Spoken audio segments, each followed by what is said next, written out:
Cuttack college छकरू Ranihat clock टार मध्य खोली divine kitchen रो तृतीय restaurant. पूर्वर बहुत ना करिछि कटक रो एही रेस्तोरां। पॉकेट फ्रेंडली खाद्य एही स्थान रे मिलिबो बोली कहिसेंती उक्त होटल रो मालिक। रेवेन्सा कॉलेज और बहु शिक्षा अनुष्ठान उक्त अंचल रे थिबारु छात्र छात्री माननकु दृष्टि रे रखी 50 टंकार आरंभ करी 500 मध्य खाद्य मिलवा सहित जन्मदिन और मीटिंग रो व्यवस्था मध्य रही।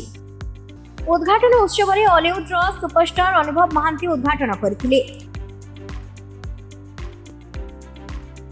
मो नाला शुभम प्रसाद आ डिवाइन किचन एंड कैफे रो ओनर आ जोटा कि मो सहमति रे सब सांग साथी भल मंद मो भाई माने मत बहुत माने सहयोग रे जोटा कि आज के आम 3 नंबर काउंटर आमर खोलू। आगुरी फर्स्ट काउंटर है आमर क्रिमिनाल बार एसोसिएशन कैंटीन रे फर्स्ट है आमर सेकेंड है आमर नुआ बजार जोटा कि divine Kitchen and cafe rooftop जोटा कि आमर 2000 ब्रिज बड़गुड़ मिश्रा ऑप्टिकल करे 4 माला 5 माला फ्लोर रे आपण पाइबे।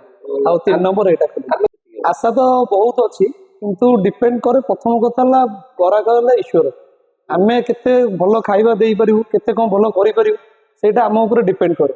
तो आमे चेष्टा करू हम 100% एटी दबा पई काहे एटा हला बिजनेस आइडिया जेहेतु एटा कॉलेज कैंपस आपण कहले रेवेन्सा रहउची लॉ यूनिवर्सिटी पड़े रहउची तो बहुत गुडे कॉलेज एरिया रहउची हॉस्टल रहउची तो बहुत गुडे आम सहित भी अछंती कंपटीटर एटी तो हमकु सही हिसाब रे मार्केट रे चले।